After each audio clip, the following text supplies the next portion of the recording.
Welcome to Screen Quest, a podcast where a fellowship of film lovers and armchair movie experts plays film roulette. I am one of your hosts, Chris Waterman from Jacksonville, Florida, joined by May Finch, also from Jacksonville, Florida. And Hello. and joined once again by Will Rotondi from Greenville, South Carolina. Hey, what's going on, guys? Not too much. This is our official first episode where we will be talking about Contact, specifically the mirror scene. We've got a lot of good stuff prepared for you on today's show. We'll also be drawing our first side quest card, which is going to generate a spontaneous discussion. We have no idea what that card's going to be. So I'm really looking forward to seeing how this all goes down.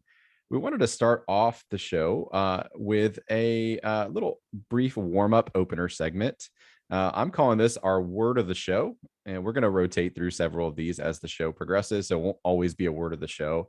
But for today, we're going to introduce you to a film term. So straight from studiobinder.com, which is an excellent site. It's a little film glossary that has great multimedia aids to kind of teach different film concepts. The word of the day today is mise en scène, which translates from French to mean setting the stage. I've also heard to put into place as a translation. I do not speak French, so I'm going strictly off of what's off Studio Binder. But what mise en scène is essentially all of the elements that you would think of when you probably think of cinematography. So sets, props, lighting, costumes, even actor blocking. So where actors are placed within the camera shot are all considered parts of mise en scène. The example that they use on studiobinder.com, which I think is one a lot of people can relate to, is Wes Anderson films, because he has such a distinct style of mise en scène. Everything from his use of colors to placing in little items in the shot that tell you without exposition, verbal exposition, what that character might be about. So there's your word of the day. Had either of you heard of this, just out of curiosity, before we talked off mic about it? Did you ever heard this term before? No, but now I have a fancy way to say the vibe of the film. Yeah, right. I love this expression. I think it does indeed sound fancy, and it's a really cool concept. And when you start to a lot of times, like with cinematography, it's like good cinematography like when you see it, but starting to pick apart like a scene and looking at all of those things, especially actor positions. The other thing I liked in that article from studiobinder.com was they talked about I think it was that one, it may have been something else that I read, because I flipped through a few, was the Sitting and Standing in The Godfather, which is a film May and I just saw in theaters, and how that translates to power dynamics. So even little things like that can really drive home a point subconsciously for your audience members. All right. Well, I'm going to go ahead and switch over to our actually, I've already got the board pulled up. This is perfect. And we're going to draw our first side quest card. So are you all ready? Born Let's ready. do it. All right. Our first side quest card is Dreamcast. And I'm going to read the prompt so our audience members know what Dreamcast is. Like all of our topics, we came up with these collaboratively. For this particular one, the prompt is: if you could recast any character in any movie, who would you pick and why? So do any of my co-hosts have a strong nominee for this? Either of you have somebody that you would like to recast in a film? It's tough, right? It's tough to think about like who like you would substitute out. So I like while we're doing a little brainstorming, I'll tell you a good practical example for a film that we discussed in our first podcast where this kind of worked out. So originally Eric Stoltz was supposed to play Marty McFly in Back to the Future, because Michael J. Fox was filming a TV show at the time, and he just was not working out. Like I've seen some of that test footage. It's not that Eric Stoltz is not a good actor. It's just that sometimes the role is not right. And through happy circumstances, he was recast pretty early on. They'd shot a significant amount, but they were able to kind of swap out actors, and the rest is sort of history. So there's a little bit of off the cuff trivia for anybody that may not know that. When I think that I heard, isn't it true that originally Will Smith was in the running to be Neo in the Matrix and he turned it down? Because I feel Hmm. like I've heard that before. And part of me was always really interested. I mean, I know that Keanu Reeves has always been, I mean, he has always been Neo for as long, I mean, since, for me, since high school. But it's like, I don't know. I would be very fascinated to have seen what Will Smith's sort of take on Neo would have been like, just because he's been in such a variety of film styles before. I mean, he's been. I mean, growing up, we all knew him as Fresh Prince of Bel-Air, but I mean, he's been in more serious films before, and so to see someone who's supposed to be as, I guess, sort of stoic as Neo's character was for all of those Matrix films. I mean, granted, I know that sort of the criticism of Keanu Reeves is always for a lot of the stuff that he does is that there's not a lot of emotion behind it, and whether or not that's intentional is debatable. But I feel like to see somebody who is so very much um, like a lot of what Will Smith's roles have been in, I feel like he moves a lot. There's a lot of motion going on with the character that he's portraying and the emotions that he's trying to evoke. So I just sort of wonder, to watch somebody more just reserved like that in that role, I would have been interested to see what that take would have been like. Yeah, That's a that's really good actually one. yeah, I love that because like it's kind of tied to like the history of the movie, right? A little bit. Like it's weird because like you think like Will Smith prior to like the Matrix, like the roles were largely like, kind of comedic action like roles, Mhm. but he's since shown that he's much more versatile than that, right? I wonder, like, had they made that movie in 99, would he have been kind of like that same sort of like character type that he like had played up to that point, or would that have been like sort of a breakout role? I don't know. What do you guys think? Well, I'm trying to remember which one, because I don't know if you guys remember the era when there was a whole spate of like robots are gonna kill us movies Mm-hmm. Oh yeah. and apocalypse movies. I'm trying to remember which one he was in, I but Robot. I know he was in that one for thank sure. you. Yeah. He was in iRobot. He was in the Men in Black Hmm. stuff, and I feel like that is much more in kind of that Matrix genre. And I wonder if he'd been in the Matrix, he would have been almost too recognizable as like the Matrix person and wouldn't have done those things. Yeah, that's valid. Yeah, interesting point. I think he may have been able to like, so Keanu Reeves does like he looks stunned like as soon as he's pulled out of the Matrix, like, which Yep. works well, like, that like whoa, like that like, whole thing is like pretty indicative, and like he plays that well.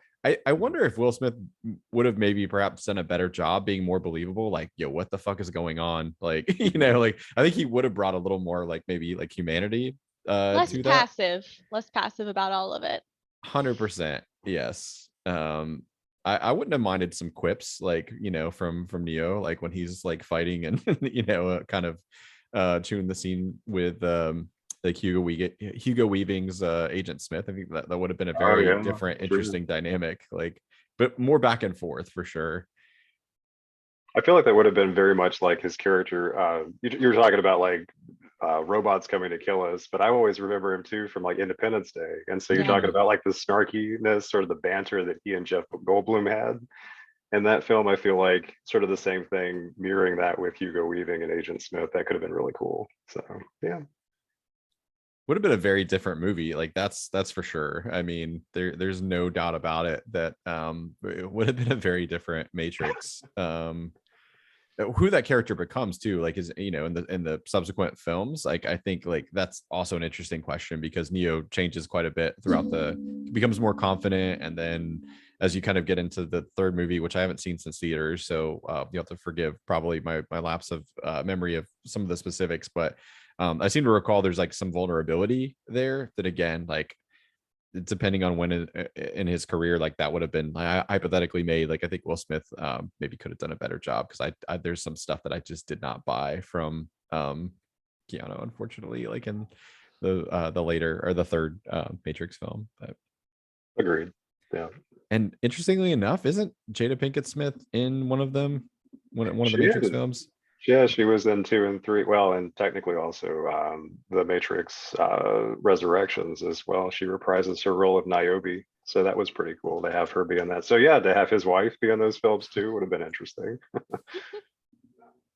uh I can imagine some great chemistry probably with both Carrie Ann Moss and I am about to say the wrong actor's name. Morpheus is Lawrence Fishburne. There we go. Had to like do a little go through my memory palace really quickly to like pull it out. I Does imagine your there would be memory good chemistry palace there. just look like a VHS store? Yeah, it's how did you know? Nice. It's just Blockbuster video. Yeah, that's Yeah. exactly right. Has that smell to it also when you walk through the aisles. Yeah. Carpet and popcorn. Yep. Yeah, there you go. Classic. I ate that from Sopranos. There's a character in the Sopranos that describes that, and I was like, that's the most perfectly perfect description for like what Blockbuster used to smell like. Very cool. Anything else we want to and go through that little alternate timeline and discuss?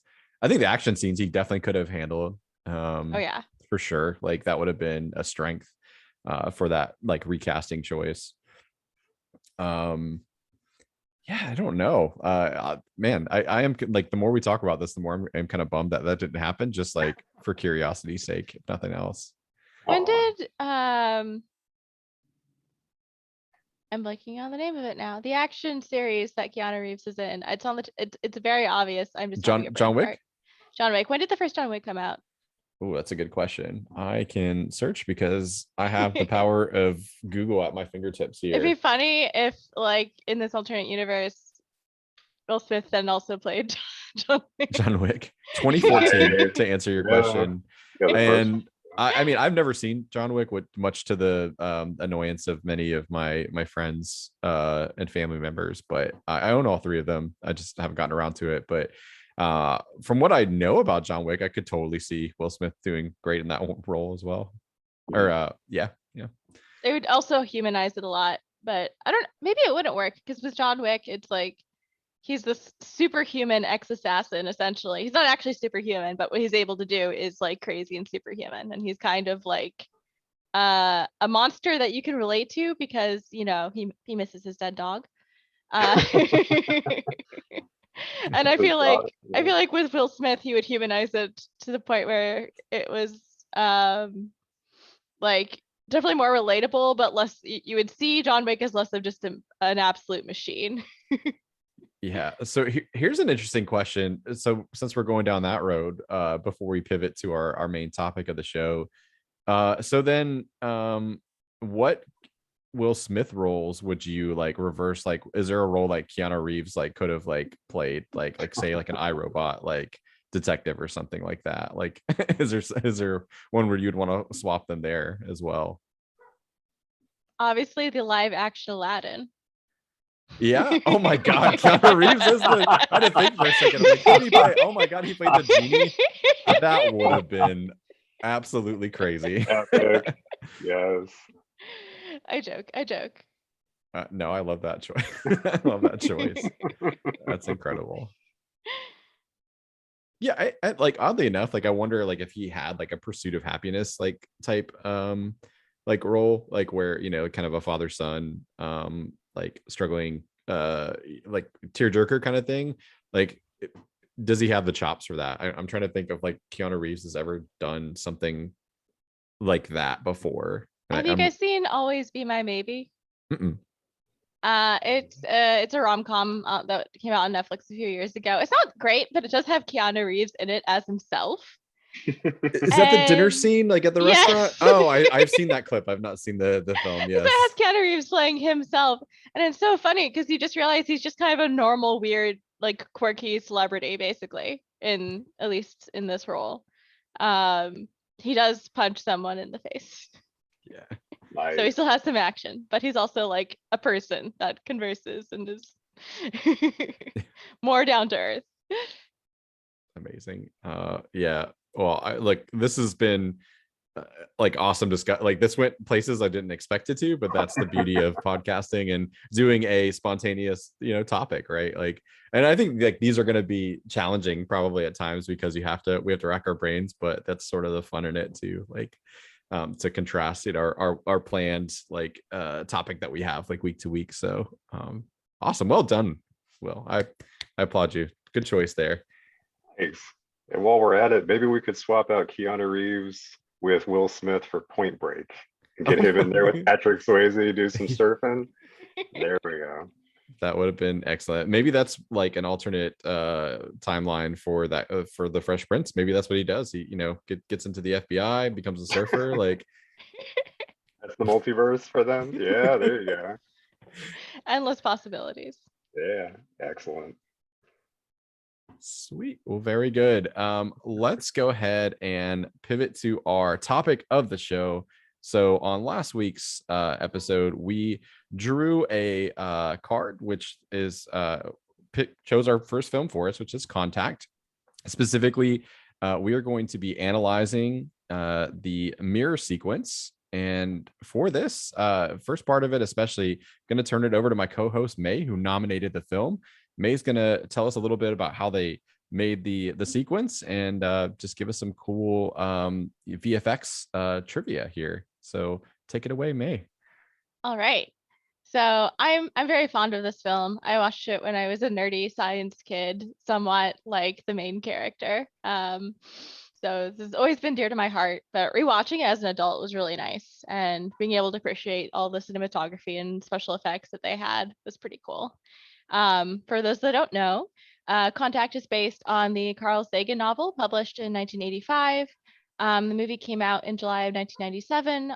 Unfortunately, Sagan died in 96, so he didn't get to actually see the final product, but he did help ensure it was scientifically accurate as possible up until his death. It's directed by Robert Zemeckis and starring Jodie Foster, Matthew McConaughey, and James Woods, among others. It won a Hugo Award for Best Dramatic Presentation and has been pretty well received by audiences and critics. I went on Rotten Tomatoes just to see kind of like what the reviews were there, and this one sums it up pretty well. The only negative reviews I saw were that, quote, "Contact takes forever to lift off," end quote. It can be a little slow-paced at times. But yeah, overall a well-received movie, and probably the best known scene is this mirror scene. The mirror scene is very famous because of the way that it's shot. A quick descriptor of the scene. So Ellie Arroway, our protagonist, is 9 years old. She was looking at stars with her father, which is something that, she loves to do all the time. She's a budding astronomer, and she sees something really cool in the sky, calls out to her dad, and doesn't get a response. She hears a crash from downstairs, so she goes running down the stairs, and the camera pans as she's looking down the stairs, and you can see that there's this popcorn bowl that's just fallen over and spilt all the popcorn everywhere. And she gasps and she goes running down, and it's you only ever see her father's hand in the whole scene, but it's implied he's collapsed, is having some kind of medical issue. And she says she'll go get the medicine for him because he's not responding. And she runs back up the stairs, and the camera angle is like in front of her, kind of like showing her facing the camera, running up the stairs. And then as she gets to the medicine cabinet, you realize that you're actually on the reflective side of like the mirror in the medicine cabinet, and everything is now inverted. So you see her open the cabinet after kind of feeling like you've come out of the mirror yourself. She grabs the medicine and she leaves the frame. And the way they achieve that is actually really simple, surprisingly. But before we get there, I do want to talk about what that scene was originally going to look like. So I have this on my trivia board. The mirror scene in Contact actually was going to be kind of a bullet time effect originally, the same way that The Matrix has that bullet time effect. And it was going to be of her dad kind of like collapsing in slow-mo as Ellie walks around. And they decided not to do that for a few reasons. I think the main one was just that it was going to be very graphic and sad, and they wanted to keep the focus on Ellie more than her dad. So they went with this trick instead, and I think that was a great move. And the way they achieved it is through using a blue screen. So there's a total of 3 shots. There is our intrepid cameraman for the first shot, who actually runs up backwards up the stairs while Ellie is running towards him, and manages not to trip up until the point where they get to the medicine cabinet. There's a second shot of her opening the medicine cabinet, and in the place of the mirror, there is actually a blue screen. And the third shot is after she has closed the medicine cabinet.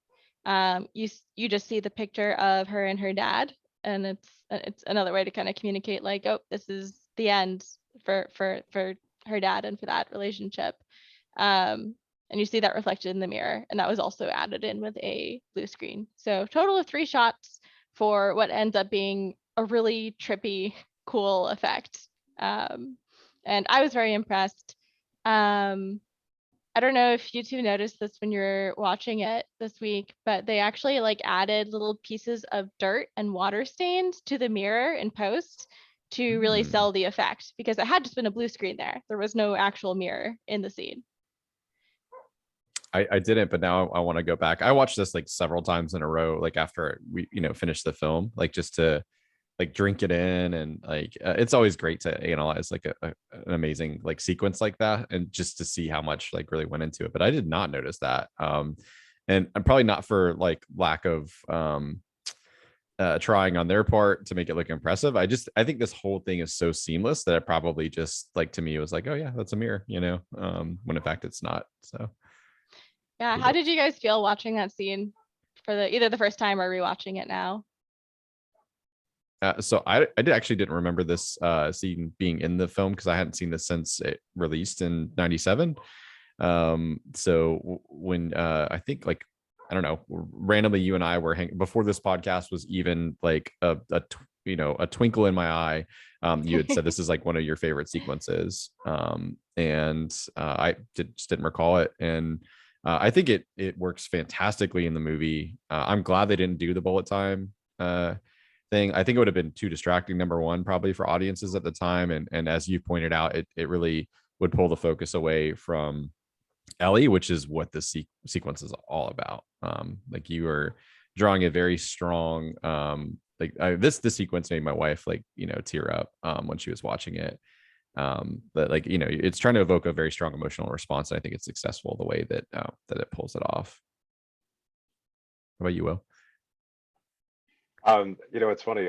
It's been a while since I've watched this film, and I remember the first couple of times watching it back in '97, or probably a year or so after that when it came out to actually own. But it's been nice to go back and watch it again because it's been so long, and I could remember most of what had taken place. I remember that the scene itself in particular, which I always thought was pretty cool, and I've always wondered about how they'd done it before. So it was nice to get a little refresher about what went into the work that they did. I didn't realize just how much detail, May, that you were talking about with just the marks on the mirror there.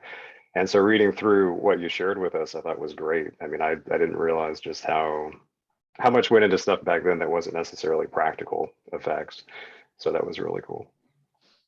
Yeah, they could do some like computer virtual effects, obviously, but just not nearly on the level of today, and a lot of hand work. Definitely. Unfortunately. Another cool thing about the scene that I read about doing research for this episode, but I noticed just watching it again, is time slows down, not as Ellie's going up the stairs, but in the last few steps before she reaches the medicine cabinet.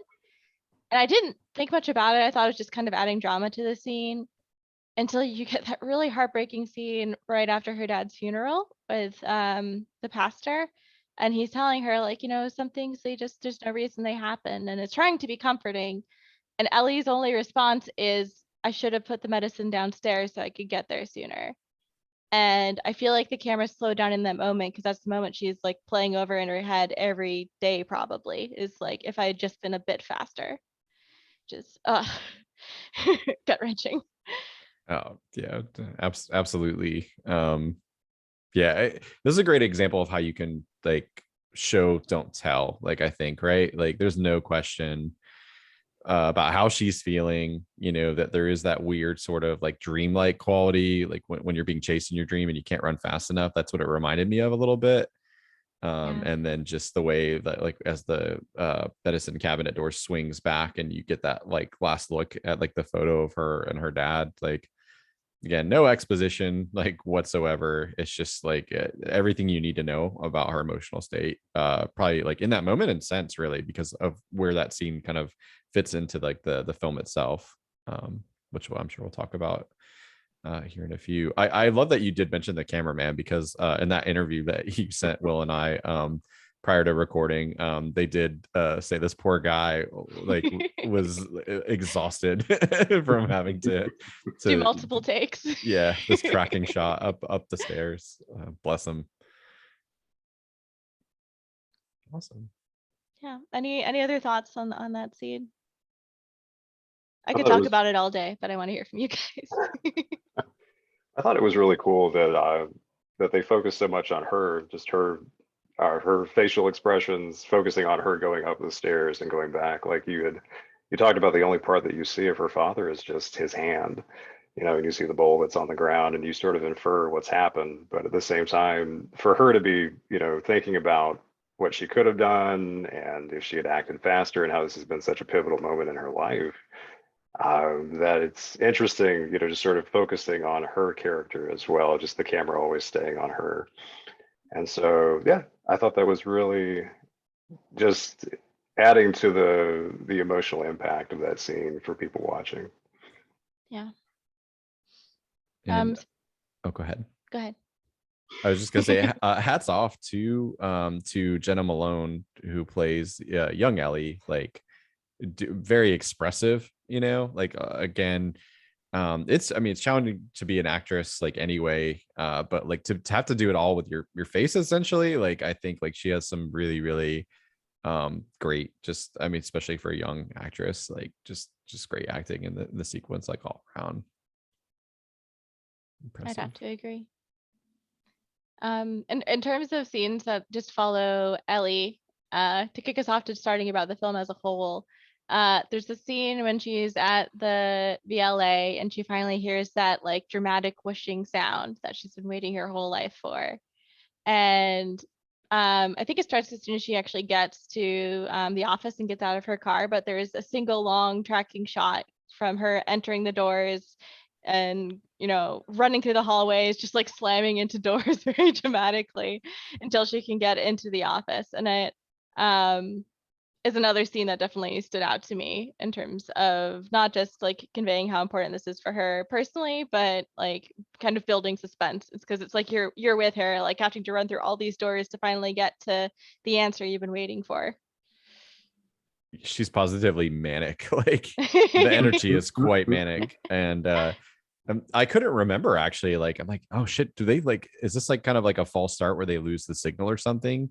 And like her frantic energy like made me incredibly nervous. Like, where I was like, oh no, like don't lose the signal. Like, like fuck, is this gonna go poorly? Like, and then they're gonna have to reacquire it or something. And you kind of feel that that gratification when they've got everything kind of dialed in, and things have a nice positive outcome.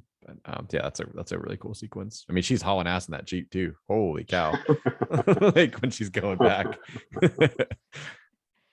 There's a few scenes of her driving recklessly. I don't think I'd want to ride with Ellie. She almost hits the Yeah. the benefactor, spacing on his name, but it's Tom Skerritt's character. Yeah. Absolutely. For me, like, the opening sequence is also like a standout one. The music getting older as you get farther away from Earth, which is like capturing like the sense of like time that would have had to have elapsed for the signals to get that far, and just like that sense of scope.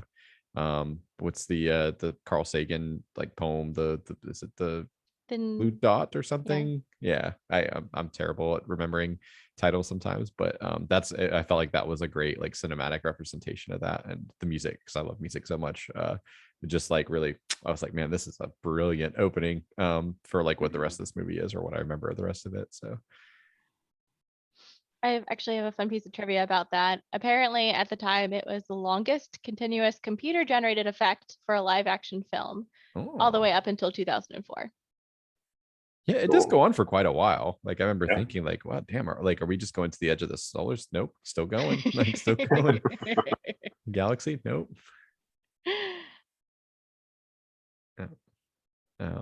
I quite enjoyed too, like the repeated sentiment, like kind of in conjunction with that shot, like, be an awful waste of space, because that's literally the phrase that popped into my head, and I'm like, is this because I've seen this movie like long ago, or like Is this just like a sentiment I think a lot of people kind of share, but, Yeah.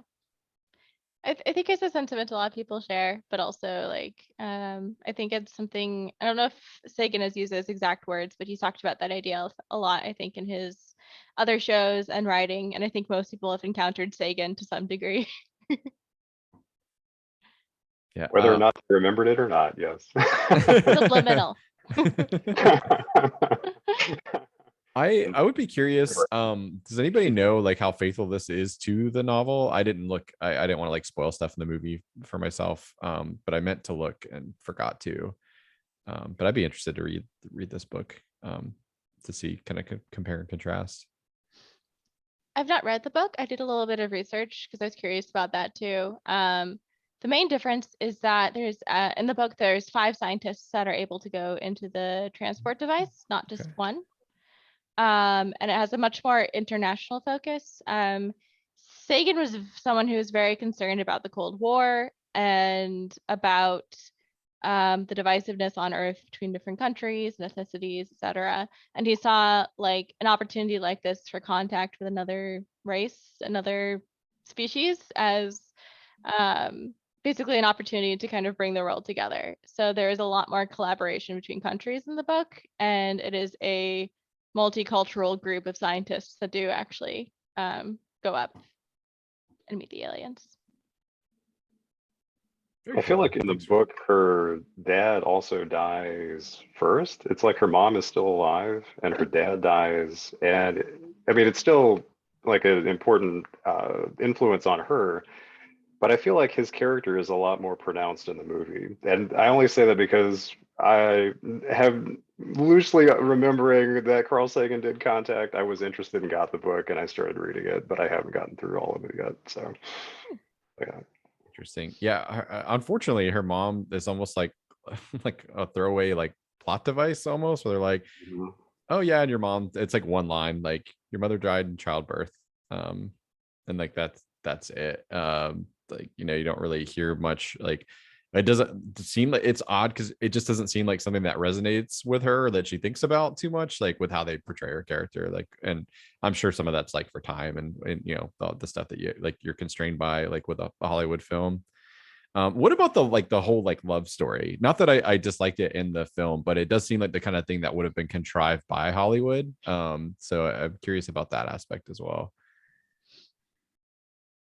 No, not That is sure. a good question. All right. I'll have to look it up. I mean, that's more of curiosity than anything else. Like, because while I love the my favorite theme, like and May, you were telling me again off mic, this is a common thing with Carl Sagan, but science versus religion and the relationship between those, that they're not necessarily like mutually exclusive. I think Matthew McConaughey's character is a great representation of that. It's just the romance like subplot like didn't really work. I'll just be honest, it didn't really work for me very much in this movie at all. Like I think it would have been a more powerful relationship had they been friends. Like personally, I don't know. How did you guys feel about that out of curiosity? It didn't feel too forced to me. I can't speak to whether it's in the book or not. I do know that outside the relationship, the depiction of Palmer in the movie is pretty spot on to what it was in the book. I was just taking notes as I was watching, and I wrote down, what woman wouldn't channel their daddy issues into fixing Matthew McConaughey? So I can see an angle where this is realistic. Sure. Yeah. It's not a great romance though. Like the film could do without it 100%, in my opinion. I think partly because they cast Matthew McConaughey, they're like, okay, this is a dreamboat moment. We gotta have at least a little spark. Yeah, I don't think it's so much necessarily like the chemistry. I just don't know that it's like earned necessarily. Like it's just, again, it's a Hollywood thing, I think, where people just like kind of meet and fall in love like instantly, again, probably because of time constraints, like for the film, like that kind of thing. I liked their dynamic, like don't get me wrong. I just I felt more strongly about their interpersonal like relationship, again with like the science and religion and some of those discussions than I ever did about like when they were doing the smoochies and having pillow talk or whatever. So Yeah. how about you, Will? Did it work for you, not work for you? Kind of hit or miss. I think it's funny that it's like she really was interested as soon as he dropped the one line where it's, like about it being a big waste of space. And you're like, oh, like instantly attracted. You're so hot right now because that's exactly what I feel like, and I thought I could kind of roll with it just because I felt like, Jodie Foster and Matthew McConaughey can make that work. And I can sort of believe that, but I think that it was, I don't know, for me watching it, I just, when I was so young when I watched it the first time. So like watching it as an adult now and, or like a middle-aged adult now and just thinking about, yeah, I don't think that would have worked for me as much having watched it now as when I was younger and I could just kind of go along with suspending disbelief on certain things with it. Well, I mean, just in general with science fiction, but for the relationship aspect or like the just the fact that now, you watch it and you're like, man, all these guys just telling her what to do and,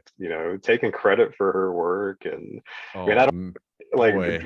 Drumlin, Tom Skerritt's character, Dr. Drumlin in the book. I don't know if it's the same in the book as it is in the film, but man, they make him out to be just this grade A asshole, taking credit, trying to, old white man trying to tell everybody about this is just how life is. And you're like, oh my goodness. Like, like, yeah, it was definitely something that I've forgotten about. But I guess not to not to digress too much, but the McConaughey aspect, I thought, yeah, it gets a little preachy, no pun intended, but it gets a little preachy after a while. And I thought, would they have really been interested, or would they have been better as just colleagues? And I kind of agree with you. I think it would have made more sense to have them be colleagues that had disagreements, or to have very enthusiastic disagreements because they respect each other. They both tell each other what they think, and you can kind of feel like, okay, one's trying to convince the other one a little bit to kind of, and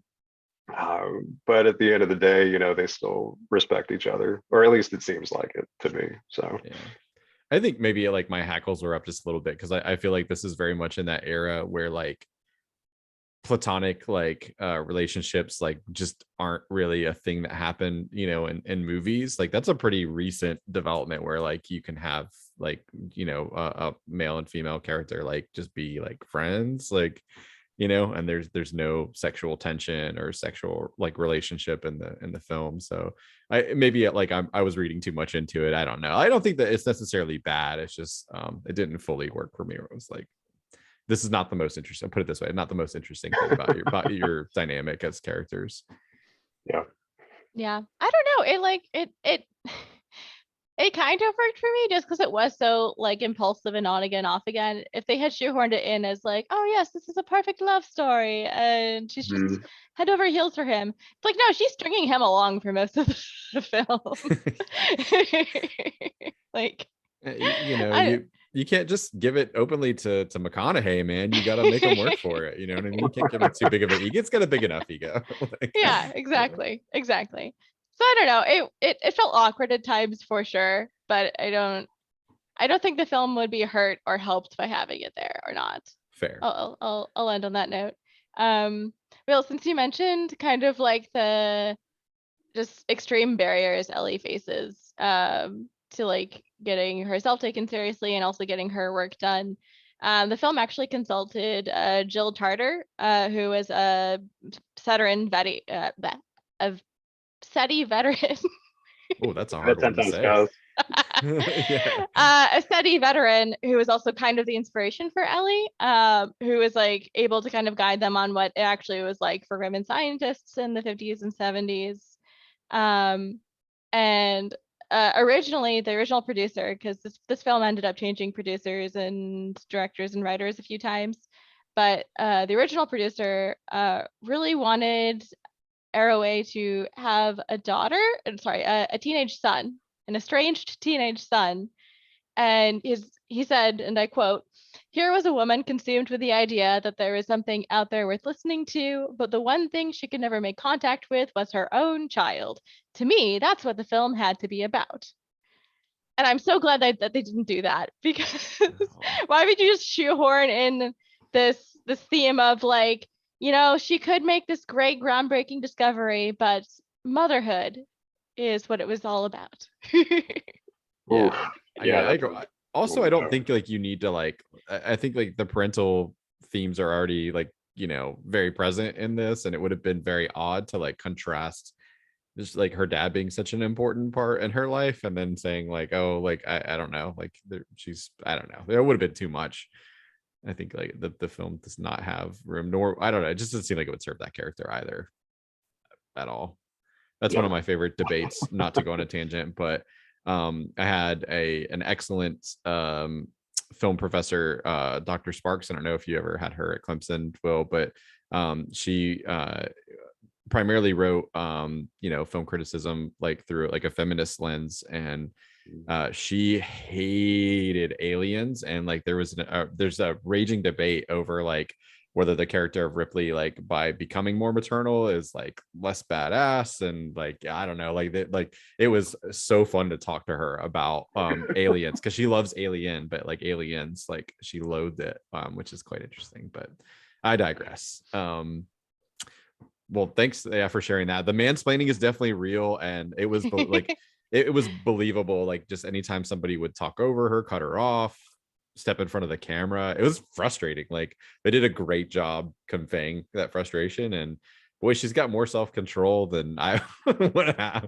I'm like, speak up, like. But to your point, like that's not what the world is like or was like. Probably still not like for a lot of women in that field. So wow.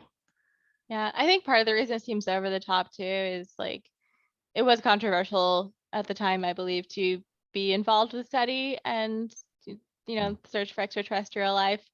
So I think she has like those two knocks against her. She's a woman and she wants to find aliens and is throwing away her career to find aliens.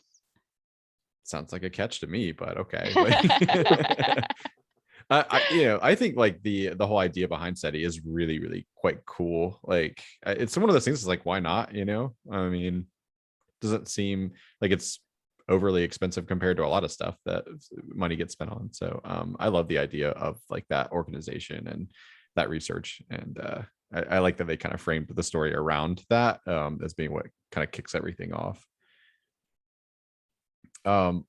So I wanted to make sure like before we transition like away from Contact, kind of like the end of the film. So like kind of like from where she is transported and all the way through the end of the film, because I think it's a really interesting sequence of, I don't know, it's probably about like last half hour of the film or so is what covers that. So I'm gonna open. I have thoughts, but May, since this is your nominee, I would love to hear what you think first about kind Yeah. of the last half hour. Also, I do want to wrap up with a couple of interesting controversies from the film Oh when yeah, we're by all done means. discussing the content. Yes. But I I'll admit I was like kind of like doing stuff on my phone a bit when I was rewatching this, just because I've seen it so many times. And my head just jerked up when she walked onto the platform to get into the pod, because there is such a huge shift in the sound design and also just like the costuming and lighting of the set in that moment. It gets very scary suddenly. Like my heart rate increased a bit as I'm watching her go down that plank, because everything is very dark. She's wearing this very futuristic space agey metal suit. Allegedly it was based on Joan of Arc's armor also, which is cool. Don't know if that's actually true, but allegedly. That's cool. But yeah, it feels so sinister and ominous, and the only sound, there's no talking, the only sound is all the machinery whirring around her. And I felt like that really set the tone for the rest of the scene for me. When the fucking door closes, like I'm not claustrophobic, but I was like, fucking hell, like where there's no seam or anything, and it's just like just a wall that's like no visible door. That I definitely clenched up a bit. That's a good point. They do a great job setting the tone for sure. So I know yesterday, again off mic, you and I talked a little bit about some of the things that I felt like didn't hold up were like some of the CG effects. I do like the transport scene, Largely, like overall, there's a lot about it that I like. But some of those, like occasion, like some of the wormhole effects and things like that, just kind of a, I don't know, byproduct of the time that it came at, where like CG effects were very new and expensive. And but I think like largely like that sequence works pretty well. Like of all the special effects stuff in the movie, I really enjoyed that. Kind of reminiscent of 2001 A Space Odyssey a little bit. It reminded me of like the, stepping into the Stargate. Very different. I think whereas like the 2001 sequence I would call trippy, like this is scary. Like I mean, to your point, like with Yeah. how they set the tone is quite scary. How did you find it? Well, did you enjoy this? Like, I know you said you hadn't seen this in a while either, so I'd be curious to hear how you I felt. definitely, I think sort of the warp tunnel effect still kind of holds up. I definitely agree with you about because you sort of watch a lot of the CGI, whether it's the actual like the apparatus of the device or as the pod drops through it, and you're like, okay, yeah. But I mean, I don't know. Part of me still feels like it still looks realistic enough to get the point across, and for what they had at the time and what they could afford at the time. And no, I think it still holds up for me. But I I think sort of stepping back a couple paces for when she's walking across the catwalk, I think the one thing that kind of, I mean, besides that, I mean, because it is definitely sort of terrifying with how high up she is, and it's like I can see right through the grate. I can see everything, and that's sort of mirrored in the fact that when she's in the pod and the floor starts to glow because of the device, and she can see through it, And but I don't know. I thought for all the safety quote unquote protocols that they wanted to have with her sitting in a chair, that they didn't want to like make it a little bit of an easier tunnel to walk out to the pod, and not scare the shit out of everybody. Like, oh, you're not worried that the force of the wind from these turning parts of the device are not going to throw her off. There's no concern. And then like the two dudes that were behind her, who for a second I thought, okay, so they're just going to stand at the other end and just let her walk, and like, nope, we're done. This is as far as we go, lady. It's all you. And then pleasantly surprised to see they actually came to help strap her in. But I guess back to the warp tunnel and all that. I don't know. I thought it was pretty cool, just the idea of what that would look like, and the visuals about when it's not in the warp tunnel, when it's like, okay, she's popped out someplace else, and you can see sort of the galaxy that she's in and the stars and maybe a couple of planets. I can't remember specifics on that. But then it's like there's almost like a shadow or something that's above her that she sees for just a moment, and then she's pushed back into it again, like she was in a hub, like redirected her someplace else. And so yeah, I thought it still held up pretty well. And the fact that she's in that chair that's making everything shake, and then there's the little flashes where it's like time is distorted a little bit, where you see things like her face sort of melds into another image of her face off to the side that's going to say something that's about to happen, and the camera gets all trippy with like proportions, and and then yeah, that's a long stream of conscious on my part there, but yeah, I enjoyed it. I thought it was pretty good. I felt like it helped kind of keep you in the moment. And then when she finally realizes that, if she detached herself from the chair, that it's like, actually, this would have been a much more pleasant trip. But obviously, all the men that designed this thought it was better to put a chair in there. Yeah. Anyway. There's a funny detail that I didn't notice until I read about it and then rewatched it and caught it. She gets out of the chair to grab that compass. Yeah, and there's a throwaway line early in the movie where one of them says, "Yeah, this could save your life one day." hey? Like joking about the little compass. Yeah.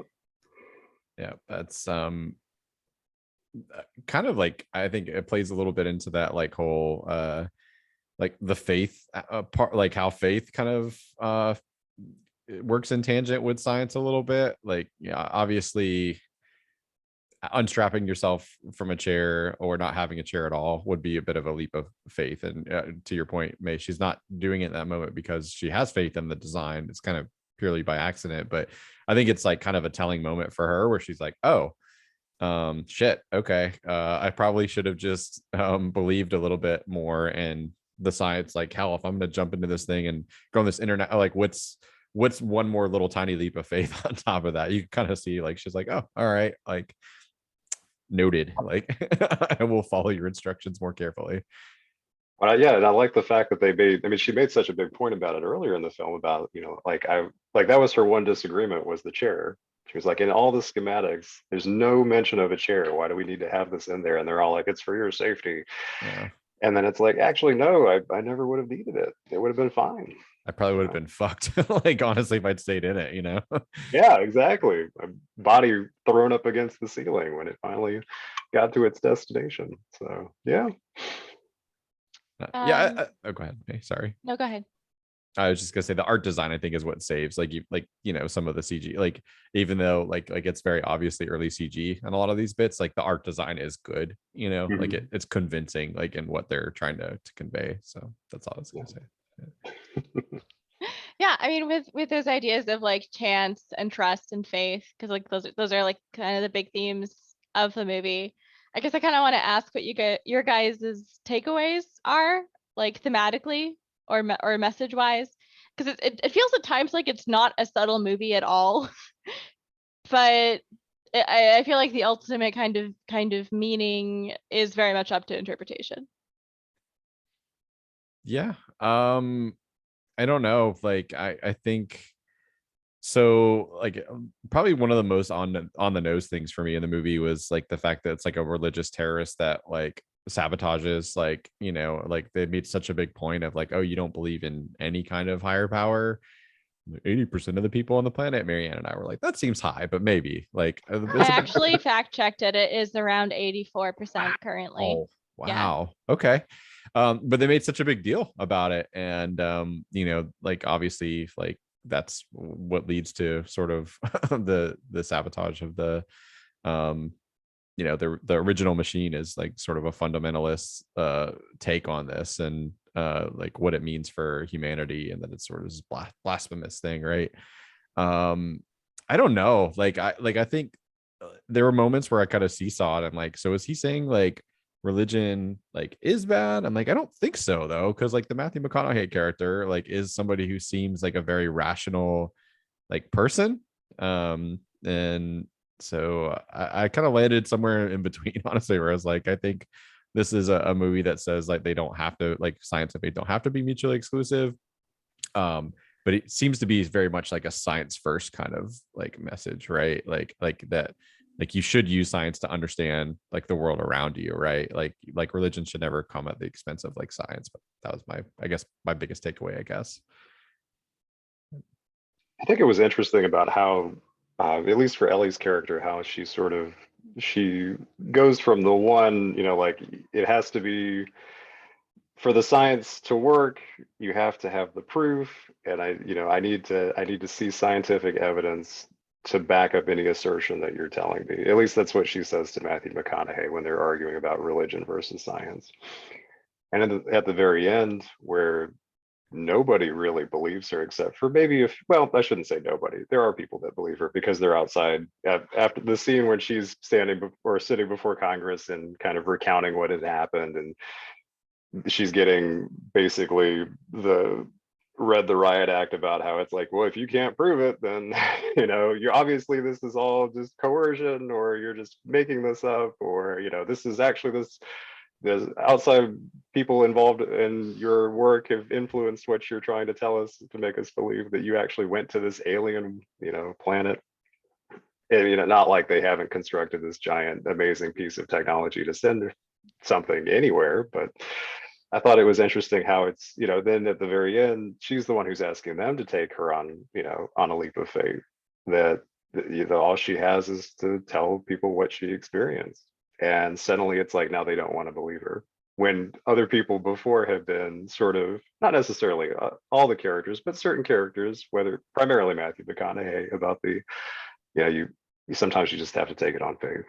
And so I thought that it was interesting to see her character kind of experience that, and to understand from that perspective, okay, sometimes I don't necessarily have all the evidence that I need now except for my own experience. And to have that conviction about knowing, this something did happen. But I think that it's also sort of unfortunate too that you see, realistically so, I mean, you see the different aspects about what people are like when something so divisive like this happens. I mean, this is kind of like, and sort of in our current time where people want to disagree with science, or they think that science has a different interpretation, or that they don't necessarily think the science has their best interest in mind. And so, you know, you always have that parallel that you see. Like, I mean, they even had like neo-Nazis, I think, were one of the groups that were hanging out camped out outside when the device was getting built. You know, you saw the religious people that were fanatically opposed to it. You saw the, you know, the people that were out there that were like, yeah, bring back Elvis, you know. It reminded me of a music festival a little bit, like the Yeah, vibe. Like it was very much exactly. like, That Oh scene yeah, aged surprisingly well, which is Yeah. right. disappointing. I But know. And so, and also sort of the congressional hearings, and you know, the we I don't had a believe it, flashback to Blasey Ford watching that scene. I'm not gonna right? lie. Yeah. Yeah. And so it's like, yeah, this is actually very appropriate, relevant, unfortunately so, for a lot of that, and also kind of a very realistic representation of what people would be like, whether they would be for or against it. So, I do want to point out, man, I was so frustrated when they were like, "Oh, there's 18 minutes of stat." I was like, "You kept that to your fucking selves in the hearing, oh didn't you? yeah, Like that would have been useful, like to know. Come yeah, on now, like what do you think that's gaslighting, about? Like it yeah. seems so odd to me, like that they would like keep that out, like because that's pretty important evidence. Is it maybe they don't want to like admit to the public that like she probably went somewhere, so she's just kind of become this like sacrificial lamb? Like that they're gaslighting. Like it was so weird. I think I think that's it. also changed from the book, Oh, okay. actually. Because I think it had to do with the fact. So H.R. Haddon, the what's his name? It's the other guy from Alien that was in this. John Hurt. This is a big old alien Yeah. reunion, I know, man. reunion without them ever actually interacting. But that was something that I didn't know or appreciate, because I don't think I'd actually seen Alien before I saw Contact. So I thought that was really cool going back and watching that. But there was a comment where I think H.R. Haddon's character, and I don't know if he's in the book, he seems like he would have been the Hollywood edition, like pre Jeff Bezos kind of character. But it He was is like, based on Bill Gates, I read. oh, hey, well, that's, hey, all right. Like if Bill Gates went insane is the description I saw from the director. Nice. Oh man. Oh, that's brilliant. Well, that that makes a lot of sense. Well, then I guess he had made a comment about how there were certain people that didn't want him just because of his wealth and his, I guess, his influence. They didn't want him to succeed in certain things. And so I thought, you know, as soon as when Ellie mentions H.R. Haddon is sort of like what she's being interrogated as somebody who's influenced her, then it's James Woods' character who just immediately hops on it, and he's like, yeah, this guy who has the wealth and the resources to, you know, like he had that line queued up. He was ready to just hop all over that guy. And I thought, okay, so I assumed that was he had an ulterior motive, and he just wanted to basically scapegoat somebody else who, unfortunately, for the sake of the story, had already passed away, but didn't necessarily know that at the time. So that's how I read that. I thought he just had a vendetta, and he just used Ellie as the tool to get back against that guy and discredit him. But I guess in his defense, and not that I relish the idea of defending that character, it didn't sound like he like even was aware of that. Like in the report, like they kind of show him as yeah, like I skimmed through it. Yeah. yeah, it's like again, would have been useful in this fucking congressional hearing. So maybe it's less about like some nefarious means and more of it's just like that wasn't the point. He didn't care about that, so like it didn't even give it the attention, right? So it's just Womp womp. Yeah. I think it was also to keep the ending kind of open-ended in terms of like the question of like, oh, what really happened? Because I feel like if they hadn't mentioned that like there was at least a little tiny bit of physical evidence, it would have seemed I don't know, more wishy-washy of an ending. yeah. I remember being very disappointed as a young lad at like the like kind of the reveal of like the aliens, or the, you know, like what like interdimensional, I don't know, whatever they're like supposed to be, and all that. And like as an adult, I quite enjoyed like that they're like, oh yeah, the people that made this technology, or that the beings that made this technology, like they're long gone, because it's like it's very Mass Effect, which is like one of my very favorite video games, which is Like, I mean, that's pretty much what Mass Effect's about, is that like over and over again, civilizations all come to the same point, like through like bits of technology that are left behind, and then like rise and grow together, and like you have interspecies like kind of contact, and then something happens that wipes them out, and it all starts over again, kind of thing. So I thought that was kind of a neat. I liked it much more as an adult, put it that way. Which, surprise, surprise, when you're, I would have been 11, like, so 11 years old. Probably not gonna enjoy an alien story where there's no shooty bang bangs, you know. Like, Yeah. Fair enough. Valid point. I would like to kind of wrap up talking about the content of the film with 2 quotes, if that's okay. yes, please. The first is from the film, and it's the end of the Vegas aliens monologue. And I feel like this really kind of conveys the ultimate message of the film, in terms of like the kind of like science religion question. The alien says, "You feel so lost, so cut off, so alone, only you're not.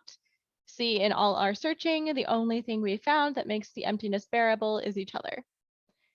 And I feel like so much of what's driving Ellie, but also Palmer, like Ellie towards science, Palmer towards religion, is feeling disconnected or lost, or like, having lost someone. And I feel like that searching for something else or someone else out there is very much driven by that. And I think that's kind of what Sagan is saying here. Say, call your kid. Why haven't you called your kid? No, I'm just kidding.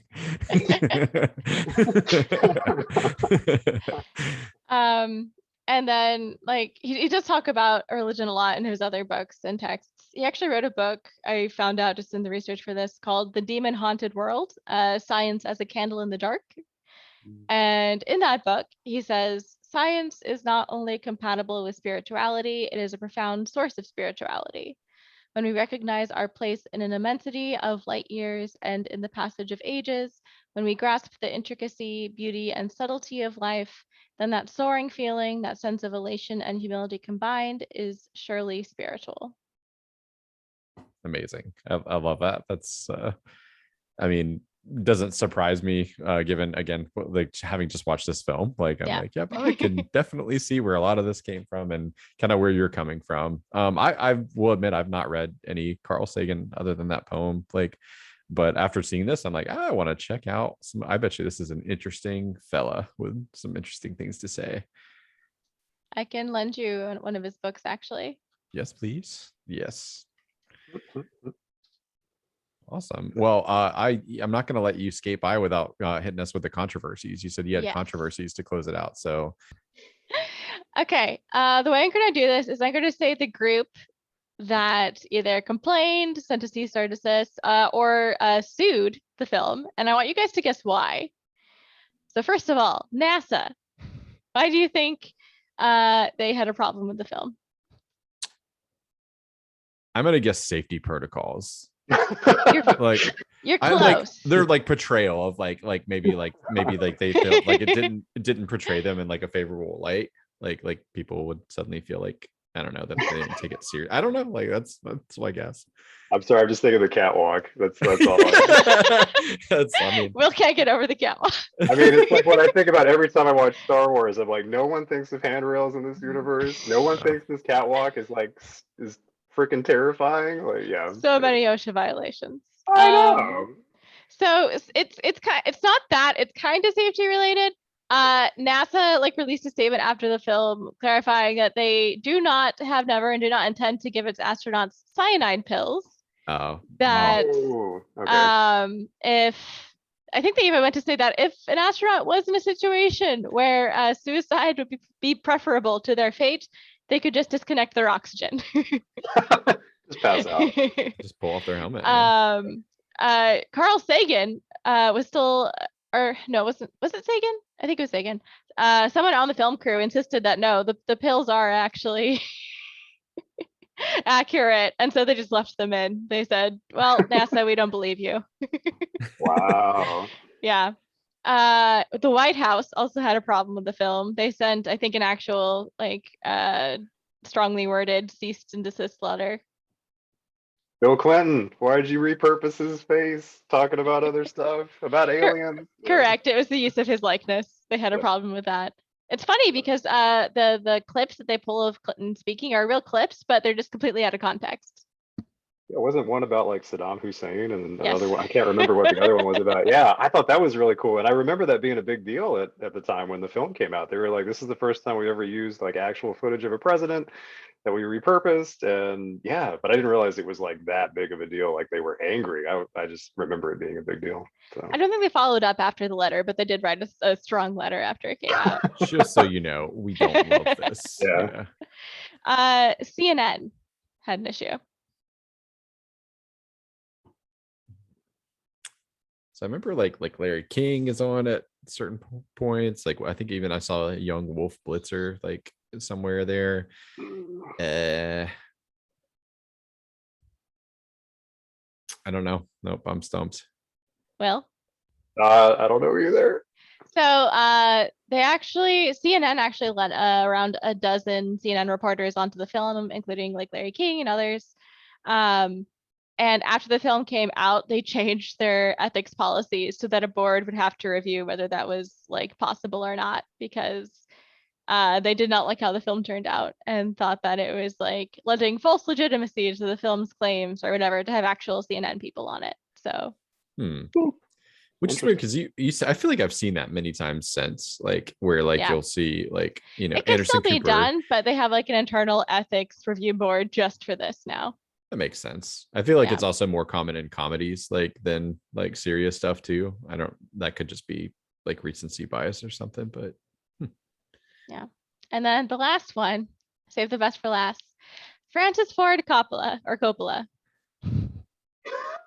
What do you think he had a problem damn. with? I'm trying to think like, was there anything And I will say this one was different. This was an actual lawsuit. really? Yes.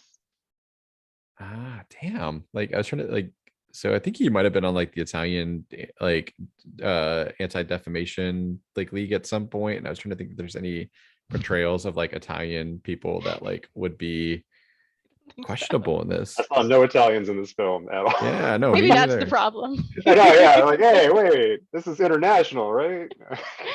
No, I give up. I'm stumped on this as well. He gonna have to claimed check this out. that Sagan had actually come up with the general idea of Contact as a TV show with him about a decade prior, and Okay. was suing for like partial rights and income from the film. And his suit was thrown out because I think the way IP works, like if you have an idea for something, that's not the same as saying, oh, I have this early version of this thing that is partially mine, right? Right. Mhm. So having half of an idea is not worth all that much in the eyes of the law. Very Wow. interesting. Oh, I appreciate. I hadn't heard about the Bill Clinton thing. I knew for sure. But Yeah. the rest of those, like I had not heard. So thanks for sharing. You're welcome. And that's pretty much all I have for Contact. I'm glad you guys enjoyed it, or at least enjoyed talking about it. Oh, I Yeah, had a I enjoyed brilliant it. time with this movie. It was awesome to rewatch it after so many years of not having seen it. I had a fantastic time. This was a great first one. Yeah, definitely. I appreciate it a lot more now than I did when I was a kid, because kind of like what Chris was saying about the shoot 'em up alien flicks, like that was that was much more the mindset for me back in '97 than now. So absolutely. I think this could be a great example of a movie that like will gain probably more or probably has gained a bit more like status like as like time has gone away. Like there's movies from this era that you definitely watch and you're like, this has not aged well. I think overall this movie's aged very well. Mhm. I would agree. Definitely. Thanks for the nomination. And Yeah. that's one down. That's one down. Woo! Ew. How many total are on our list again? Well, we have enough for 78 episodes, Woo. pre like loaded. As the show progresses, we'll see. Yeah. We might like just continuously add to the list, or we might like break this into seasons and decide. More to come on that. We'll have to figure that out as we move along for sure. I did want to end the episode with a little game for our audience listeners and for you two. So I am calling this Oscar over under. It's Oscar season currently, and I've created a little game where I'm going to give you a film, and then I want you to tell me if the second film I give you got more or less Oscars than the first film. So you're going to say, I think it won more or less. And I'm going to keep track of the score. Okay. All right. So your first film is Braveheart. And I want you to tell me if The Fellowship of the Ring, Lord of the Rings, The Fellowship of the Ring, got more or less Oscars than Braveheart. This feels like a trick question. I promise I didn't like purposely try to do. I picked interesting sort of pairings sometimes here or there, and I promise I'm not always trying to be like deceptive. I didn't know the answer when I made this. If that make I just Sometimes, literally not always. yeah. Well, no, I didn't. I genuinely didn't like some of these. I knew like as I was writing them, and other times I just picked two films and then said like I wonder which one more. I got surprised a lot. I'm going to say over because that's my gut, but Whoop, Let's say Lord of the Rings got more. more. All right, you are both incorrect. Oh. Braveheart got 5. And these are Really? wins, not nominations, to make that distinction. But yeah, 5 Okay. Oscars versus Fellowship of the Rings 4. So close. It was close. Hmm. Your next film is Titanic, and I want you to tell me: did Gladiator win more or less Oscars than Titanic?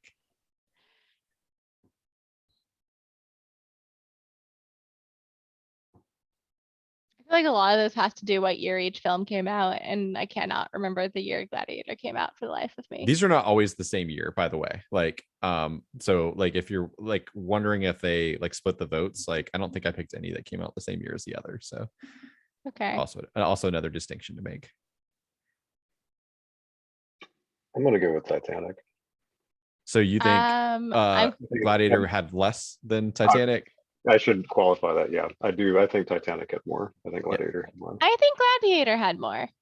All right, Will is correct. Ah, damn. Titanic is currently tied with 2 other movies I won't mention in case they ever come up again for most Oscar wins with 11, like in Oscar history, and Jeez. Gladiator had 4. So I was just remembering Wow. that Leo like did get an Oscar forever. I know, yeah. If that guy didn't get one, then how could this film have done as well? Yeah. amazing. All right, so that's 1 point for Will. Still all to play for here. Your next film is Jaws. I want you to tell me, did The Graduate win more or less Academy Awards than Jaws?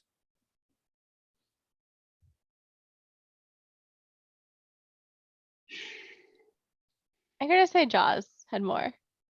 I'm gonna say Jaws had more as well. You're both correct. Jaws had 3 to The Graduate's 1, which was Mike Nichols' Best Director Oscar. A lot of nominees or nominations for that, but just 1 win. All right. Your next film is Star Wars: A New Hope. So the original Star Wars OG. Did Rear Window have more or less Oscars? Wouldn't be me if I didn't have at least 1 Hitchcock in there. So Rear Window, more or less Oscars than the original Star Wars? Can I just say I appreciate the comparison of the two? Like of all the ones that you want to put back to back, those two, solid. That's a solid comparison. Okay. See, I don't remember how Star Wars was like originally received, though, is the thing. I feel like Rear Window. Has I don't more? know. Yeah, I'm sorry. Yes. I guess I could make this easier and just say which one do you think is more? Yeah, that's yeah. We've changed the title of the game. Yeah, I'm gonna go with Rear Window for more, please. Final answer. Lock it in. Oh God. I'm gonna say Star Wars just to be different because I have no idea. That is a win for May. It is in Yeah. fact Nice. Star Wars The Force had is with me. six Oscars. Whoa. Rear Window is our first goose egg with 0 Oscars. Yeah. Much to the heartbreak of Mr. Hitchcock, he never personally won an Academy Award other than a Lifetime Achievement Award. Nominated many, many times. I think he's like one of the most nominated directors, but only won 1 best picture, and that went to the producer David O. Selznick for Rebecca. So how did Rear Window not win anything? I see, like, and the thing about this that doing this research taught me was that like hindsight number one is like a big thing, like with this, like it just goes to show you that awards like really like don't matter. Like it's cool, but like time is going to be the thing that tells best of all. But and I'll share another lesson after, because I don't want to like to influence your decisions too much. So by my reckoning, that is now 1 point for May, and no, sorry, 2 points for May, 2 points for what? So tied. Trying to say, excuse me. It's because I put a different initial down, and that's what threw me. So You got robbed, guys. She got robbed. here we Who's go. refing this game? Or add that to the list of controversies. I'm feeling like Ellie Arroway right now, just not getting Wait a credit. I'd like to thank everyone for coming to my TED Talk about Contact today. Thank you so much. It was my idea. It was great. Yeah, we're gonna retroactively call it Will's suggestion, just in theme of the movie. You're like that shiesty bastard. Anyway. So bringing us to our halfway point here, I want you to tell me, we'll just say which one more, Schindler's List or The Lord of the Rings, The Return of the King. Oh man. Jeez.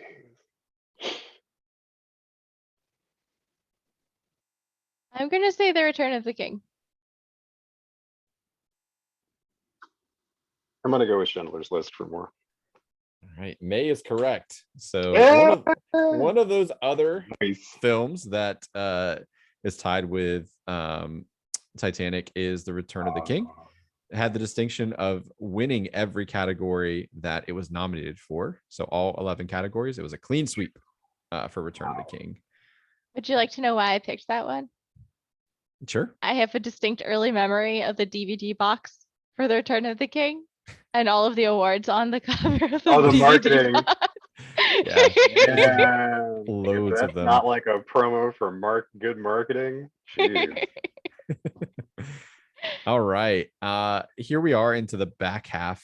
I want you to tell me which war film here won more Oscars. Was it Saving Private Ryan or Apocalypse Now? What is the more awarded film for Academy Awards?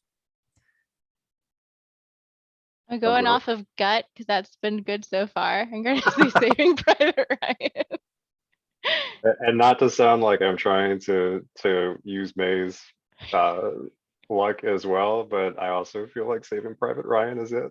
You're both correct. Saving Private Yay! Ryan, 5 Academy Awards. Apocalypse Now, 2. Schindler's List had 7, by the way. So definitely on the prior one, no slouch as far as awards go. But all right, your next 2 films are Unforgiven. So 1992's Unforgiven, directed and starring Clint Eastwood. Easy Rider is your second, directed and starred with Peter Fonda. I'm telling on myself, but I haven't heard of either of those. I haven't seen either of them. Yeah. Both bangers, really good. I wish I had a coin to flip. What sounds like a more not that helps, but what are you giving the Oscar to? Unforgiven or Easy Rider? Depends on your mood, I guess. I'll go with Clint Eastwood. I'll go with Unforgiven as more. I'm also going to do Unforgiven. Sorry, Will. You are both correct. It is Yes! Unforgiven with 4. So Easy Rider is 0. So Easy Rider is like widely considered like one of the best like early examples of a indie film, and it is in my favorite era of Hollywood filmmaking, which is the Hollywood Renaissance or New Hollywood filmmaking. Really, really good. Young Jack Nicholson. He actually has most of his hair. Dennis Hopper and Peter Fonda, and it is all about discovering the American dream on the back of a motorcycle going cross country. Really good. All right. And Unforgiven is a real, it's like the opposite. Very, very, well, actually both of them are kind of sad at times, but Unforgiven's a revenge story starring Clint Eastwood, where he's like, hung his guns up, no longer living that life, and gets pulled back into the life of a gunfighter through circumstances. It's very good. Kind of like John Wick. Yeah. Hey. It is a bit like John Wick. Too. Yeah. Full circle. Yeah. They take his car, his horse. Actually quite interesting too, because it like deconstructs like all of the like romantic Western like stereotypes that had been like really prevalent up to that point. So it is like a revisionist, like kind of like this is what it's actually like to kill somebody. It's not like, oh, they fall off a roof and fall through a lumber pile and it's like it's very, very interesting to see, because he was in those types of movies right when he was younger, like some of that stuff. So all right, next set of films, we have A Fish Called Wanda, which is also brilliant if you've never seen that, and As Good as It Gets. So you tell me which one you think is the most decorated.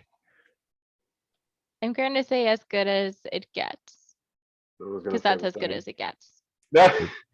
You are both correct, just barely. With 2 wins, it nudges out A Fish Called Wanda, which had 1. All acting Oscars for both of those. So you had Helen Hunt and Jack Nicholson both winning for As Good as It Gets, and A Fish Called Wanda, I believe, was Kevin Kline.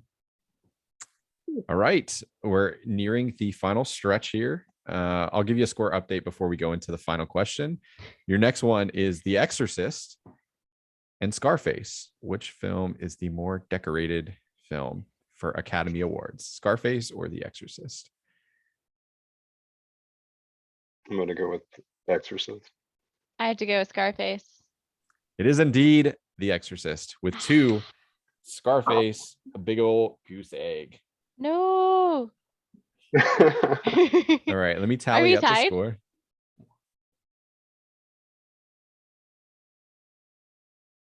You are indeed tied. Oh, I can do a tiebreaker if I need to on the fly. Your final 2 films are Fargo and Boogie Nights. Fargo and Boogie Nights. oh, geez. So is it the crime thriller directed by the Coen brothers, or the 1970s, not really a biopic, but atmospheric film about the pornography industry and disco? What is the more decorated I'm film? going to have to say Fargo. I want it to be Fargo, but I feel like it's Boogie Nights. I'm going with Boogie Nights. May is the winner. And nice. It is Fargo. I mean, I got what I wanted. Yeah. I spoke first, so that helped, because I feel like you couldn't have said the same one as me. You could have. Like I said, I could have made a tiebreaker. Ride your coattails into victory. 2 Academy Award wins for Fargo, 0 for Boogie Nights. Wah, Believe it or wah, not, wah. I do prefer Boogie Nights over Fargo's great. Don't get me wrong, but I love Boogie Nights is just fantastic. Like all P.T. Anderson movies, or most P.T. Anderson movies. So very good. So that's probably good game, Will. Right, thank you. Yeah, shake hands. Won't be the last time we play that. We have several different games to choose from to close out our episode, so we can have a little bit of fun after we have our discussions. And that brings us to our next topic / film selection here. We are going to draw from the pile. So I am going to give the cards a little shuffle. And this is going to dictate what we watch next and talk about next. Here we go. Ooh, all right. So our topic is unicorn or dead horse. Yeah. And the film, drum roll please, is going to be Troll 2. It's Troll 2. Yeah. Another nomination by May. Epic. Did you stack the deck, Chris? I did. I shuffled. There's a video proof that'll be in the podcast that I shuffled. So our unicorn or dead horse category, since this is the first time encountering it, is such: talk about whether or not a specific sequel enriches or harms the franchise that spawned it. Now, I do feel like, May, I want you to contextualize this a little bit. Is Troll a true sequel? So fun fact, Trolls 2, while one might think it would be in the same franchise as the original Trolls movie, these are not the animated movies that have been coming out in like the 2000s. This is earlier, late 19th century or 20th century kind of stuff. But I'm contextualizing this in the most confusing way possible. It is not a sequel to the original Trolls movie. it is its own movie with its own like writers, cast, directors, all of that. And they just thought that they'd have better like marketing if they said it was a sequel to the Trolls movie. So I think in light of this, I do want to watch the original and the sequel so I have context, because I think like with a couple of pints, this is going to be quite a fun watch, or in discussion, really, honestly. We So should have a Discord watch party for this one, I think. I think you are correct. Just to get each other through it. So there you are. Could not be too different first films. Contact, Troll 2. Cannot wait to hear what both of you think about this. And as always, audience members, please engage with us. Feel free to give it a watch and let us know what you think. And Also, I want to clarify, it is actually Troll 2, not Trolls 2. That is the copyright difference. Yeah, yes, horror movie for one, animated movie for the other. We are watching the horror film, correct? That's yep. Yes. Fantastic. Well, thank you both so much for hanging out and discussing movies, as always. Thank you, audience members, for listening and supporting the show. Give us a like, give us a share, give us a subscribe. Tell your friends. That's really honestly the best way that a podcast can grow, is just word of mouth. And thank you for supporting us so far. We hope you're enjoying it. I know we are, definitely. I'm gonna like Contact. I'm gonna speak for my colleagues and take all the credit. Thanks, everyone. Yeah, thank you. Look forward to the next time. Bye.